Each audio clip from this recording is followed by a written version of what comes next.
Hi. It's so nice to be here. For me, Serbia, it's basically my second home. It's a place where I have so many very special connections, personal and professional. A few years ago, two very talented guys came to me and asked me, listen, we know that you train amazingly people all around the world. Can you do the same? And we know that you have results back in Romania. Can you do the same in Serbia? And I said, okay, I can, but I cannot promise you a lion. They said, listen, we trust you, you have amazing training skills, but we still want our lion. I said, guys, I cannot 3D print a lion, but I can do my best to help you get it. And 9 months later, I think everyone knows the outcome. New Moment managed to win their very first lion, not only for their agency, but for the country. So for me, it's such a grateful moment to be here, because those are the guys that trusted me. They trust their guts, and they just gave themselves to me. And the result was amazing, because from that moment on, they took the lead on their own, and you know very well how the agency evolved in the region. So thank you very much for trusting me and for having me again. Now, they invited me to speak today about how to win a lion, okay? But mostly on how to win a lion in PR. And not only about this, but if I can switch to art as well, that would be fantastic. And I said, you know, for me, art and PR, those are my favorite topics, so what can go wrong? That's a cut from a picture that I took this summer to the Matisse Museum. And it's like a metaphor of how I feel about both PR and art. They are very dear to me, and I think they are really interconnected, as you will see in my presentation. Now, what happened 10 years ago? Very important for our industry, in 2008. Everyone? Anyone? The crisis. But in the very same time, what a surprise, was the launch of very first PR Lion. In 2006, I proposed to the Cannes organizers to launch PR category, because I used to be a creative PR person, and I knew that PR was a totally new discipline. And it was, in my view, far beyond a simple press release. And they said, Romania? Sit down, you have no idea what you are talking about. So I felt really ashamed, and I had red spots on my neck. And the next year, because I'm a very stubborn person, again, the Cannes people asked, can you share us your opinions of how this event should evolve? And I said again, guys, you need to have PR on the table. And then Turkey came in, and Vicky Habib, the Cannes Lions rep, said, you know what, Romania is right. Why we shouldn't respect PR more? Because nowadays, PR, it's also about creativity. And this festival is not anymore about advertising, it's about creativity. So that's the story behind the moment in 2008, when Cannes Lions famously launched the PR Lions. Surprisingly or not, was in the same year of the crisis. So while other disciplines were in despair, PR was on the rise. You know, and for sure you know, PR has a long history with short budgets, right? For the PR people, always, it's, you know, it's the last pieces, I mean, the last grains from the budget, it's for PR, and it's kind of sad. But you know what? This helped PR people being very skilled in doing a lot with practically nothing, which became like the mantra of the decade for the classical ad agencies. So all of a sudden, when the dinosaurs kind of died or had to reinvent themselves, the little PR mouse evolved into a very interesting species. Now, PR was very fluent in new currencies. PR knew how to transform and how to make, in Romania we have a say, to make a whip out of shit. I don't know if you have same or, you know, but in the meaning, the metaphor of it, you must have it, at least in the industry, in the PR industry, if not in Serbia. So I think PR always knew how to use alternative currencies and to make a lot out of almost nothing. And art was one of those tools. Do you agree with me? And actually, this is nothing new. The Medicis done it a few hundred years ago. They knew that money is not enough and that a safer currency than money is art. And then the Dutch society knew it also in the Renaissance period. They all knew that gold, it's somehow less than art. Let's see the case. And if you want, if you can shut down the lights in the back, so we will have, can we have the case?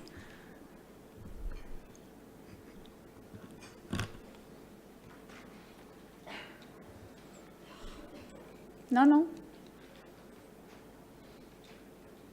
A mediados de 2013, la industria del arte en España sufrió uno de los golpes más grandes de todos los tiempos.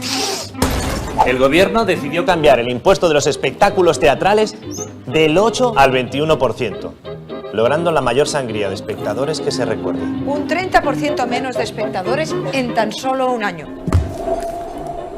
La gente se volcó a consumir entretenimiento probando masivamente como los blockbusters americanos. Ante esa realidad, la compañía independiente de comedia Teatraneo decidió tomárselo con humor e inventar algo. Pay per laugh, the first comedy shows where you only pay for what you consume. We fitted each seat with a facial recognition system that detects the smile and proposed the following deal to spectators. Entrance will be totally free. If the show produces no laughs, you don't pay anything. However, if you laugh, you have to pay for each smile. Each smile produced is worth 30 euro cents, something that in this day and age is quite a reasonable price.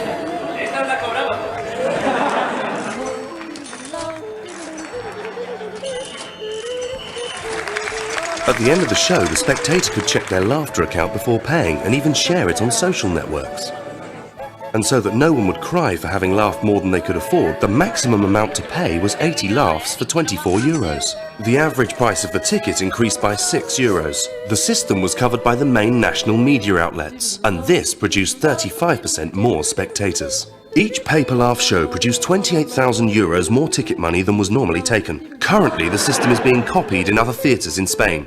A mobile phone app was created as a system of payment, and the first season ticket was launched for the number of laughs, not shows. We should also not write off the pay-per-cry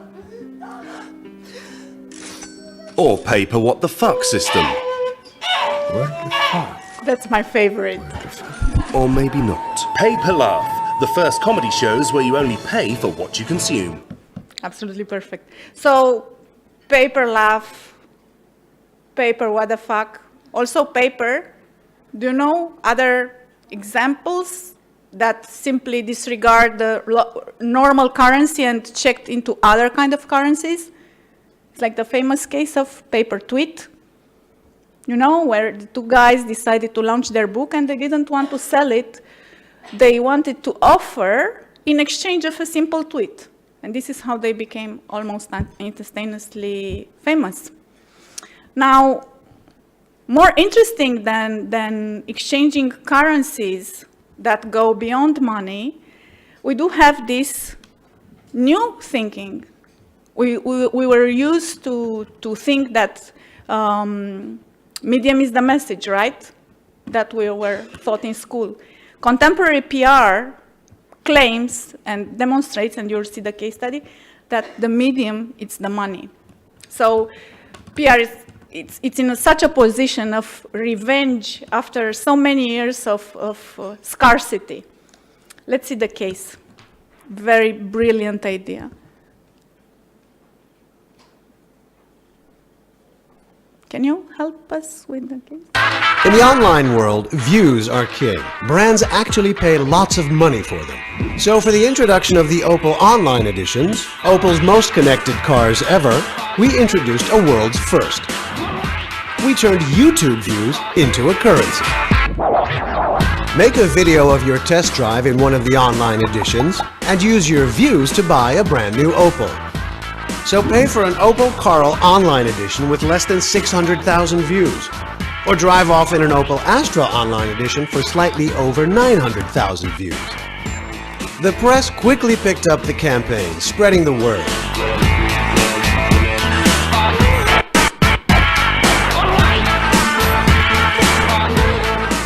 YouTubers and influencers went creative. Hundreds of films were uploaded and shared.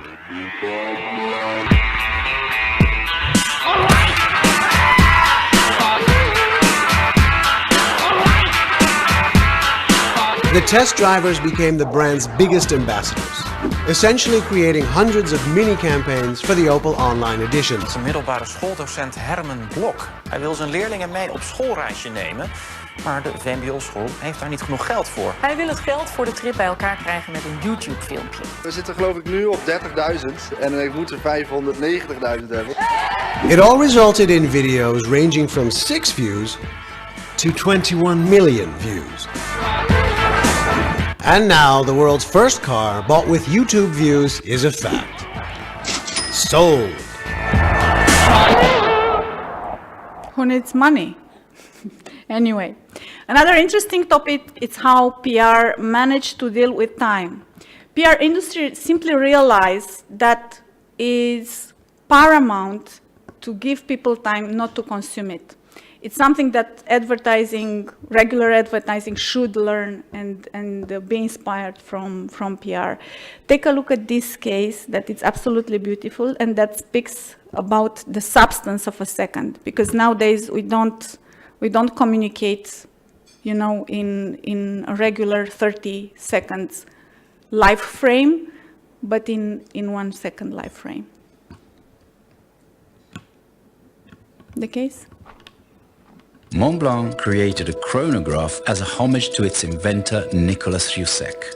190 years ago, he recorded time to an accuracy of 1/5 of a second, proving that a second has a lot more to tell.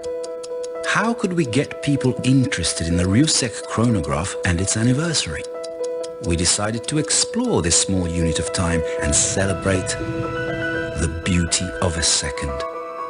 Hello, I'm Wim Wenders. Today, everybody is a filmmaker. So I invite all of you to enter our short film contest, The Beauty of a Second. All you have to do is capture beauty in a second-long video, seize the moment, catch a second that matters to you.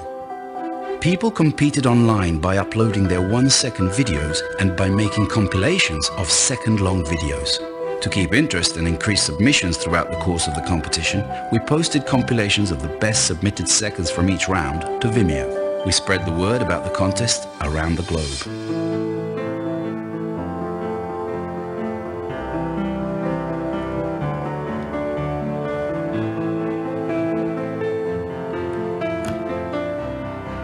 We got thousands of Facebook shares, tweets and blog posts.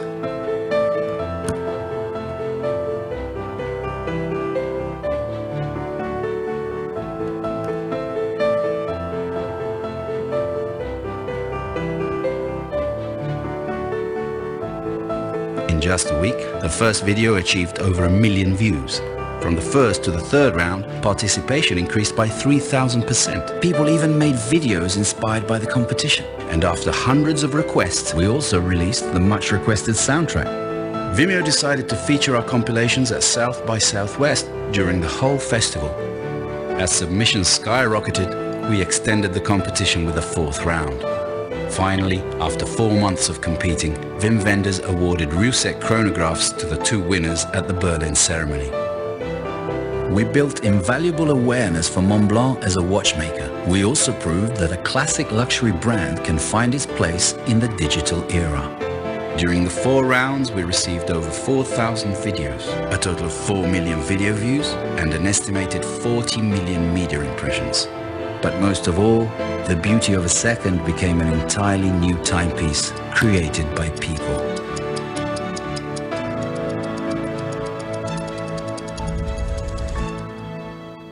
What a challenge to be up to it, right?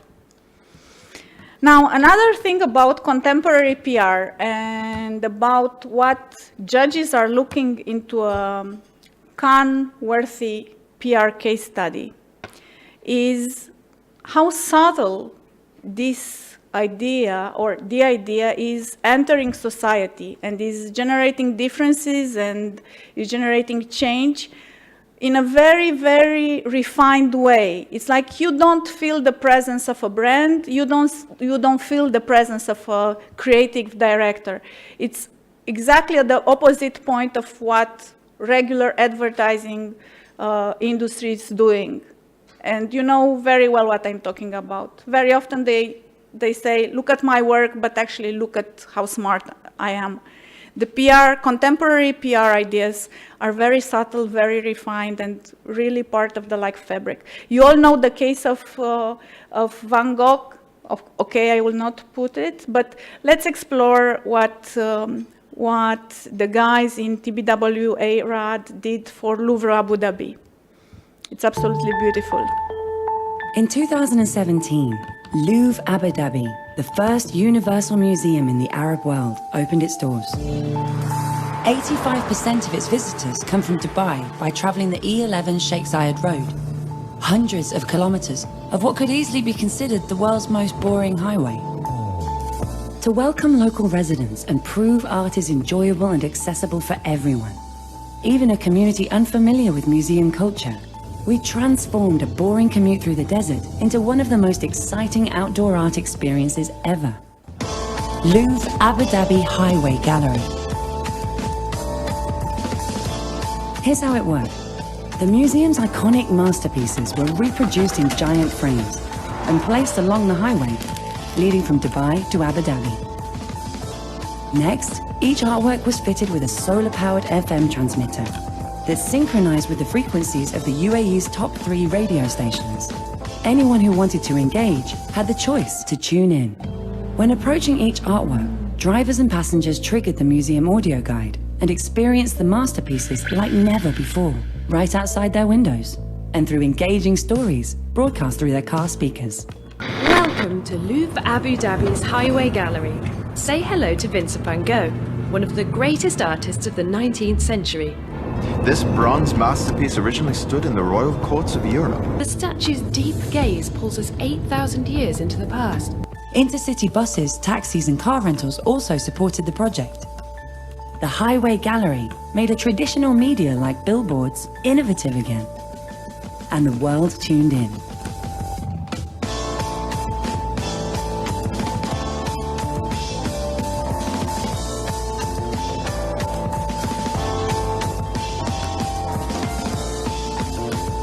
Just by taking a look out their windows, drivers and passengers witnessed a tedious drive through the desert, transformed into an inspiring journey across human creation.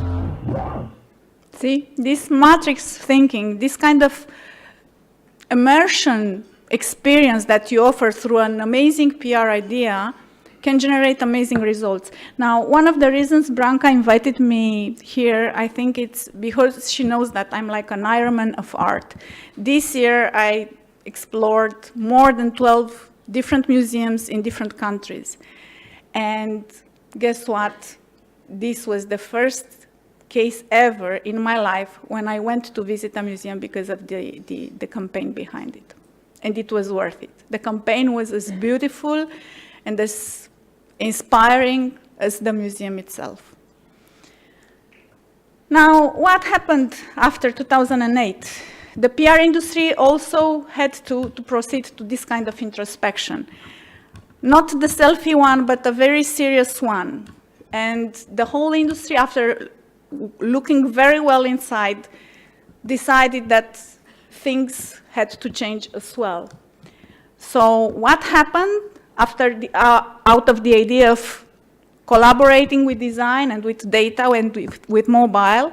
Of course, very interesting new species. Now, this is an image, it's not by chance, it's not because I'm fond of interesting images or shocking images. It relates to a story Fernando Vega Olmos, a very famous creative mind from Argentina, said in Cannes, exactly in the year of the crisis. He said, Listen, guys, especially clients, you need to look back to your product because a monkey with lipstick, it's still a monkey. So you need to, if you want us to deliver good quality communication, you first need to look seriously and proceed and explore your own products and consider to reshape them. And I will show you some cases where PR was part of research and development and part of this introspection thing with amazing outcomes. Let's see the case. An amazing mixture of... Well, a new painting in the style of Rembrandt has been unveiled in Amsterdam, painted nearly 4 centuries after the famous Dutch artist's death. It took over 2 years, and it does look remarkably like the real thing.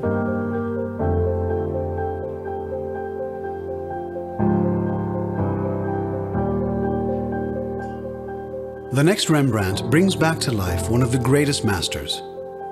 Only this time, data is the painter and technology, the brush. Together with experts from various fields, over 160,000 fragments from all of Rembrandt's 346 paintings were analyzed, using 3D scans and digital files, upscaled by a deep learning algorithm. Facial recognition software was designed to understand Rembrandt's style and generate new facial features, which were assembled based on his use of geometric proportions. Finally, using a height map to mimic Rembrandt's brushstrokes, the painting was brought to life through an advanced 3D printer that printed 13 layers of paint-based ink. And so, 347 years after his death, a new Rembrandt painting made from zeros and ones emerged, unveiled and exhibited in Amsterdam. On nextrembrandt.com, people could dive deeper into the process of creating the digital painting. The launch video helped spark a global social conversation about where data and technology can take us. Nieuwe schilderij van Rembrandt. Impressive just from a data standpoint. Numérique, il a pris forme à Amsterdam. Rembrandt makes a return. A number of organizations took a long way from the years when the bank used to communicate through press releases, right? Now, I told you about research and development and how PR is a very important part of it. You don't just communicate the outcome.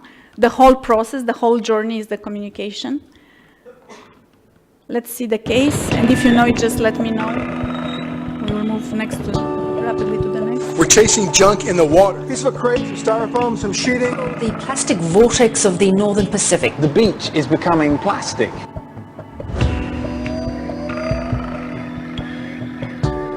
Electrolux as a company is a large consumer of plastics, and we could definitely use more high-grade recycled plastics. The vacuum cleaner company Electrolux is launching a new machine called Vac from the Sea.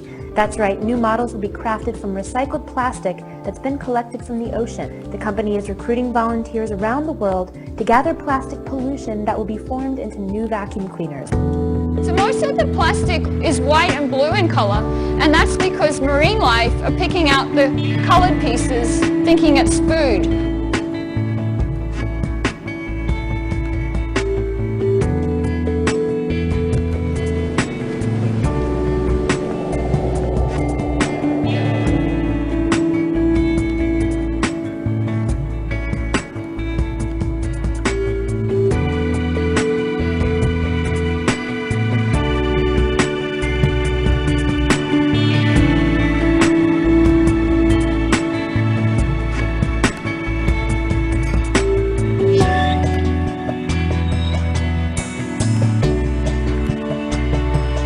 I want one.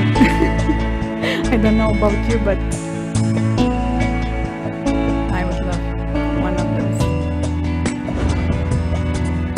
Just look around, plastic is everywhere. There is so much of it. Electrolux has found a positive use for the millions of tons of plastic. Such a beautiful way of approaching this topic. You save the planet, you generate art into household items, and you evolve as a brand. Now, we all know about their reputation and how important it was to build reputation. Nowadays, a true PR can-worthy idea is related to earn reputation. And more than this is related to show, don't tell. It's like the age of talking, it's over. You just need to prove yourself as a brand and as an idea. Another thing, PR, it's nowadays truly collaborative, not only with other disciplines, but with the public as well. Let's see the case. And allows itself to be tongue-in-cheek sometimes and to have humor. Art Series Hotels are Melbourne's premier hotel chain and renowned for their original art. However, they were facing a tough month ahead due to a quiet summer season. We needed an idea that would get people to Melbourne, stir them into action and book a room. Inspired by Melbourne's history of art theft and the fact that guests are always stealing shampoo bottles, bathrobes and fluffy towels, we decided to get people to stay the night and steal the art, see what would happen. We needed an artist, but whose work was well known for theft? He's known as Banksy. Banksy. The idea of Still Banksy was born. Up for grabs was No Ball Games, a piece that had already been stolen in London by a team using an angle grinder. It was circulated around the 3 hotels with clues to its whereabouts sent out by social media. If you could get it outside without being caught, it was yours to keep. It was also monitored through GPS tracking, so we could contact the successful thief and serve them documents verifying its authenticity. The attempted robberies started straight away. Guests posed as hotel staff, they hacked the security cameras, distracted staff, and fictitious room issues came up. Journalists even documented their own attempts on Twitter. When the idea was pitched to us, my initial thoughts were, my God, what's going to happen to the hotels? The Banksy was eventually stolen right from under our noses using a false guise. Due to the success of the campaign, we put up another Banksy and ran it again. And even celebrities got in on the action. The results. This is by far the greatest success we've had in any of the campaigns we've done. 1,500 rooms in 4 weeks was 50% above target, 300% return on investment. You can imagine, it was highly successful. When you show the consumer that not only you care about him or her, but also that you know him or her, and you trust his or her sense of humor, amazing things can happen. Now, what happened also in the last 10 years is that PR became very fluent in alternative languages. PR became fluent in video. It became fluent in visual languages, which is paramount nowadays. I think we should all be able to work in IE. How many of you actually are fluent in design as well? It's a must, believe me. We need to do this for ourselves' sake. I mean, let's not depend on design people. Let's free ourselves out of this slavery, not to say misery, because we are good enough and we have ideas and we have visual thinking. We just need to, make the next step. I have 3 case studies. Do we have the time for them, or I just move quickly?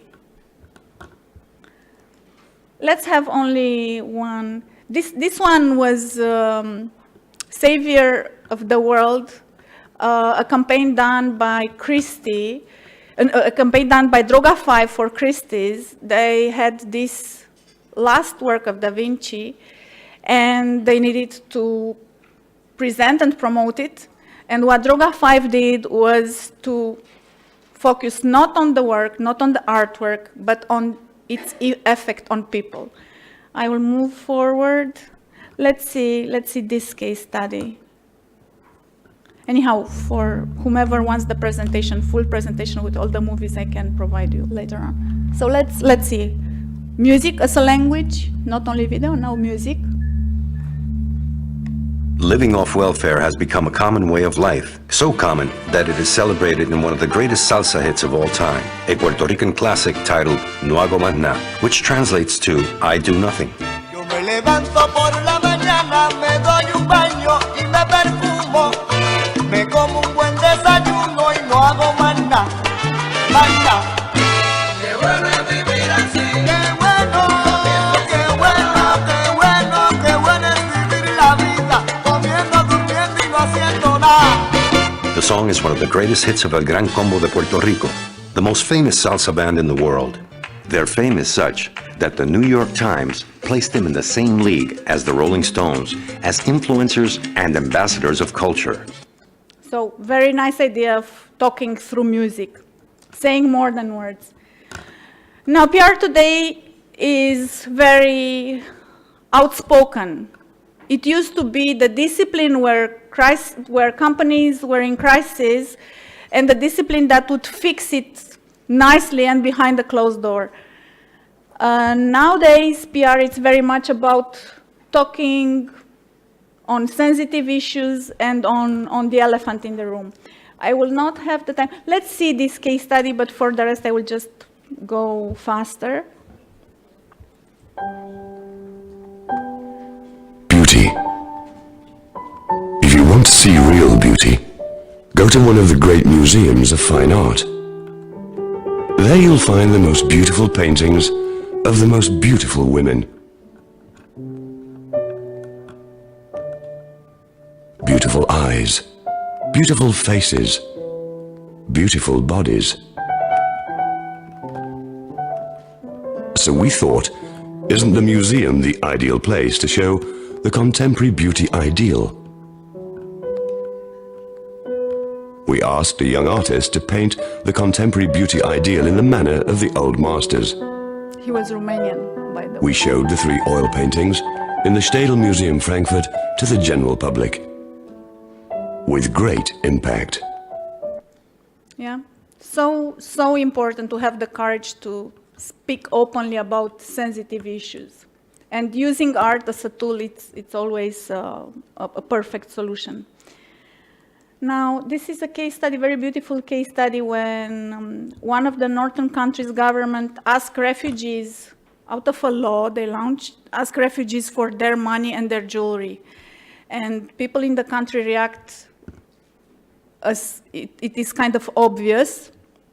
So they decided to donate their own jewelry for the refugees. It was a very beautiful campaign. Nowadays, contemporary PR is pro-protest, is pro-attitude. Doesn't have the luxury anymore of just staying behind and not having an opinion.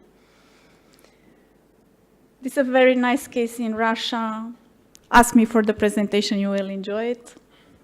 Now, contemporary PR is also part of society evolution more than ever. Let's see the case study. When the rains come down and the waters rise and flood the land, the waters will peak at a certain point.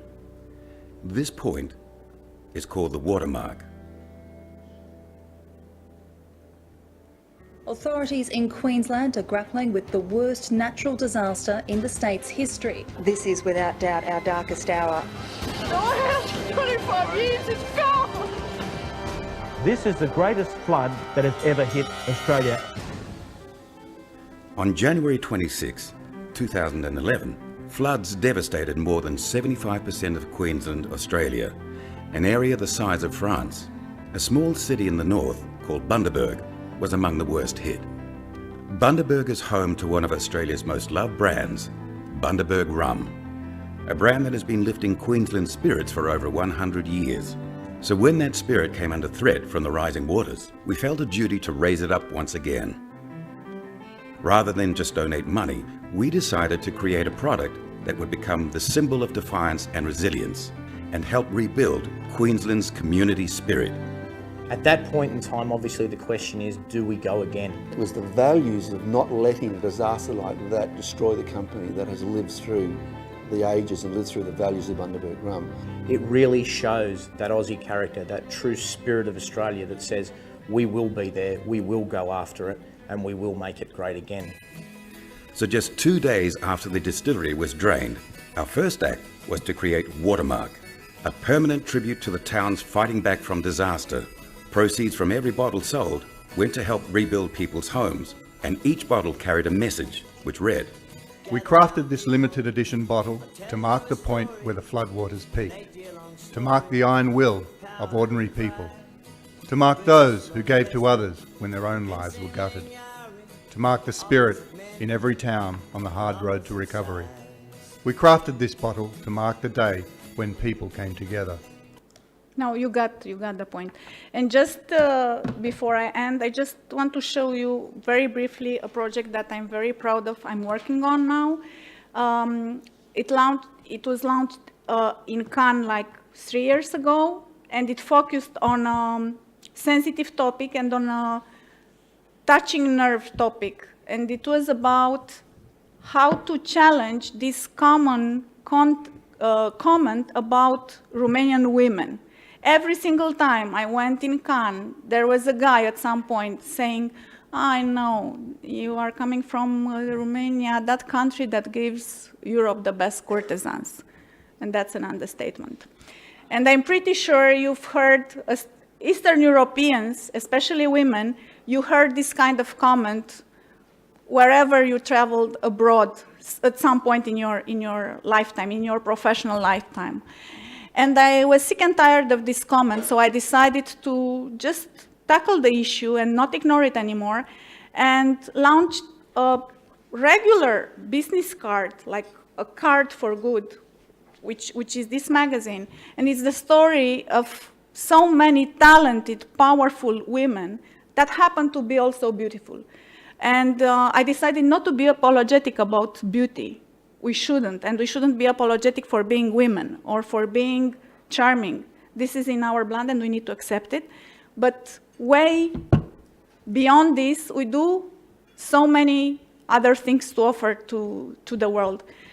So this is the project. If you want to know more, or if you want to pursue the same concept in Eastern Europe, we can talk about it. I'm actually doing the very same concept in Middle East, because I don't know other region in this world where women and cliché and stigma is more obvious than in Middle East. And believe me, the outcomes are absolutely incredible.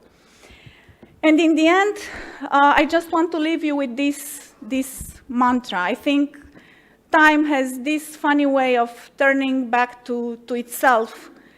Tell me, what's the very first monotheistic religion of the world?